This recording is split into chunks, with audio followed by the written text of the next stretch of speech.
Hello people, meu nome é Andréia, eu trabalho há mais de 20 anos na educação, eu trabalho hoje na F-Hop Kids e na F-Hop Social com objetivos de treinamento, capacitação, para que a gente possa entregar o nosso melhor para as nossas crianças, ok? Tem uma palavra em 2 Timóteo, capítulo 3, que diz assim, ó, quanto a você, porém, permaneça nas coisas que aprendeu e das quais tem convicção, pois você sabe de quem o aprendeu, porque desde criança você conhece as sagradas letras, que são capazes de torná-lo sábio para a salvação mediante a fé em Cristo Jesus. Toda a Escritura é inspirada por Deus e útil para o ensino, para a repreensão, para a correção e para a instrução na justiça, para que o homem de Deus seja apto e plenamente preparado para toda boa obra. Então, o que tem acontecido é que nós estamos sendo preparados para trabalhar na obra do Senhor. E você tem escolhido, ou foi escolhido, para fazer parte desse ministério. Hoje, esse é o segundo vídeo do nosso treinamento. E hoje eu quero falar um pouquinho sobre as diretrizes da BNCC, Base Nacional Curricular, do nosso país. Hoje é no mês de fevereiro de 2025 e nós temos alguns parâmetros, né, uma orientação obrigatória para a educação infantil, que é o que a gente está começando a trabalhar. Ela fala do número de adultos, de educadores para a quantidade de crianças. Então nós temos de crianças de 2 e 3 aninhos, é um educador para cada 12 crianças. Isso, a gente tem que contar o espaço também.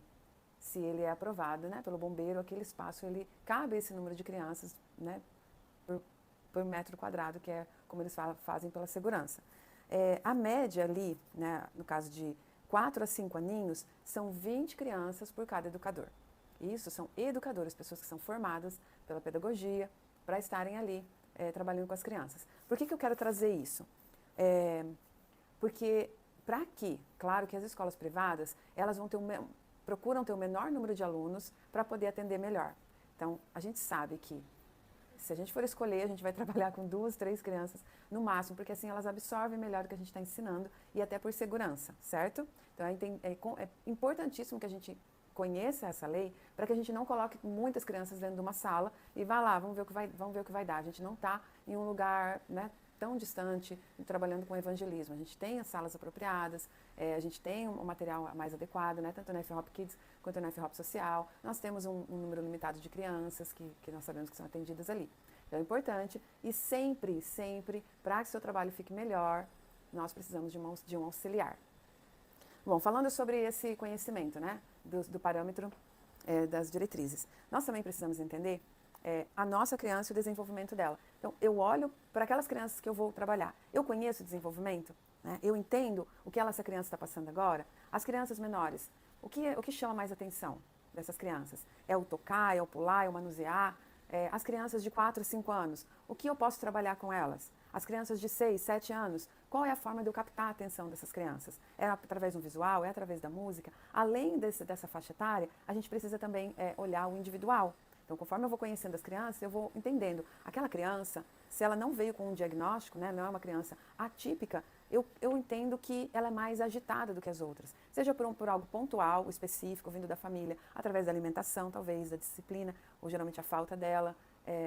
Qual que é a realidade dessa criança? Isso é muito importante que eu conheça o meu público. Quando eu vou atender na F-Hop Social, eu sei que são crianças carentes, que não gostam do ambiente escolar. Se eu desenhar esse ambiente escolar no local que eu quero trabalhar o evangelismo, elas não vão me ouvir.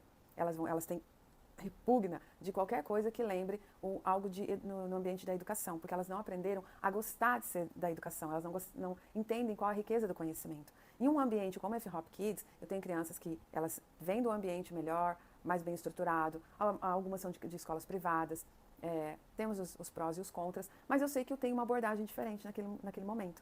Então, já é um primeiro ponto. Eu preciso saber disso, eu preciso me preparar para isso. Esse outro segundo ponto é sobre o meu espaço. Aonde eu vou trabalhar? Qual que é a minha sala? Eu tenho todos os materiais que eu vou precisar no momento? Eu já pensei que eu vou precisar, talvez, de uma água naquele local?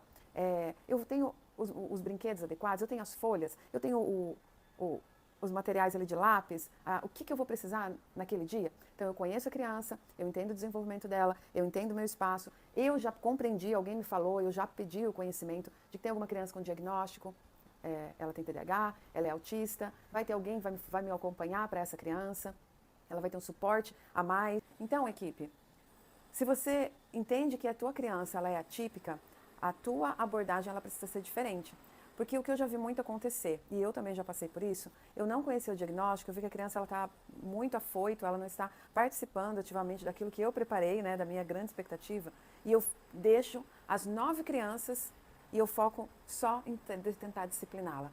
Mas ela não é o momento dela, não é o dia dela, não é a habilidade que eu estou trabalhando que vai tocar, chamar a atenção. Então eu preciso entender que aquela criança ela é autista. E ela é um nível 2 de suporte, ela precisa de um suporte. Então eu não posso tentar resolver a situação daquela criança sozinha e deixar as outras que estão ali, que vão compreender o conteúdo que eu quero passar. Então eu preciso de uma pessoa com suporte. Ou aquela criança que ela é mais agitada, ela tem, né, apresenta níveis de TDAH bem ativo. Eu posso chamar ela para ser meu ajudante. Ou eu posso dar um extra para ela fazer. Ou eu posso pedir que o meu auxiliar trabalhe diferente com aquela criança. Ok? Então eu entendi que tem uma criança típica. Para tudo isso, é muito importante o meu planejamento de aula. Como que eu faço planejamento? Eu faço planejamento, aí eu estudo do meu conteúdo, eu faço o planejamento da chegada, do que eu vou apresentar no começo, eu vou orar com eles. Eu sei das minhas cartinhas na manga, que é, por exemplo, eu falo assim, 1, 2, 3, look at me, né? Que a gente trabalha com as crianças. Eu tinha no meu planejamento, dos mais pequenininhos, eu já iniciava com a musiquinha, good morning. Todas elas já sabiam que durante isso, os pequenininhos, de 1 aninho e meio a 2 anos e meio, elas sabiam que elas tinham aquela rotina comigo. Elas sentavam e aí a gente fazia as musiquinhas. Eu cantava de 2, 3 musiquinhas, dependendo do dia, que eu via que aquele dia estava um dia chuvoso, geralmente dia chuvoso, a criança fica mais desatenta, não sei porquê, é um mistério. E, então, às vezes, de 5 musiquinhas, eu tirava 2 e ficava com 3, e já passava para outra fase do meu planejamento, que era, talvez, abrir uma caixa maluca, onde eu tirava uma surpresa para aquela criança. E ela sabia, eu cantava musiquinha, né? Que até a Miss Gabi que me ensinou, Mystery Box, Mystery Box. Então, é uma rotina que você vai criando. Ela sabe que você vai trabalhar daquele jeito, facilita para você, porque você segue o planejamento e deixa umas 2 abinhas, assim, de extra, se não der certo, né, que a gente precisa também trabalhar com as surpresas do dia, e eu controlo melhor a minha turminha, ok? E aí, nós entrando nessas estratégias, eu tenho algumas, e tudo que eu estiver falando aqui vai estar também com dicas embaixo desse vídeo, tá bom? Você vai estudar, quanto mais você estudar, eu vou falar isso pra você, quanto mais você estudar, ou pesquisar e assistir uns vídeos, o que pra você ia ser uma aula cansativa de 20, 30 minutos, ela vai se tornar bem agradável. Você vai, nossa, já acabou, porque você planejou, você conheceu, você entendeu, você reconheceu, observou as crianças atípicas, tem o seu auxiliar, conhece o teu espaço e você tem a sua carta na manga, que é algumas assim, ó, não grite, não adianta você gritar. Você vai gritar uma vez, 2, né, já perdeu a tua voz. Às vezes, quando eu falo baixo, as crianças param para me ouvir. E aí eu levanto meu tom de voz, eu abaixo meu tom de voz, eu vejo que não tá dando. Quem tá me ouvindo, coloca a mão no nariz. Quem tá me ouvindo, coloca a mão no ombro. E aí elas dão risada, por que não é ombro? Mas eu captei a atenção delas para aquilo. Muito bem, quero ver se você vai escutar pra gente fazer a próxima atividade, ok? E aí tem também aquela que a gente fala assim, ó, até quando eu terminar de contar até 10, todo mundo tem que estar sentado com a perninha dobradinha. 1, 2, ou de trás para frente. E aí você vai pegando essas dicas que tem na internet muitas, gente, muitas. Tá? Então, tenha no teu planejamento e que faça parte de você, que não precisa só copiar do outro amigo, a cartinha na manga. Tirei, falei, chamei a atenção, né? Peguei a atenção deles, peguei aqui. E a sua comunicação, ela precisa ser clara e direta. Muito bem, eu quero que a criança não corra, porque ela vai se machucar. Você vai ficar falando, uma criança de 3, 4 anos, às vezes você vai ficar só com ela e as outras 10 acabando com a sala, só para você falar que ela não tem que correr.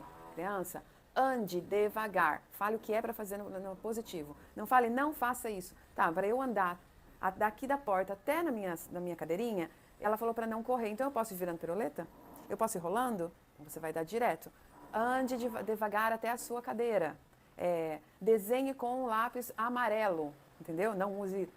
então você pode falar, use todas as cores, menos aquela cor.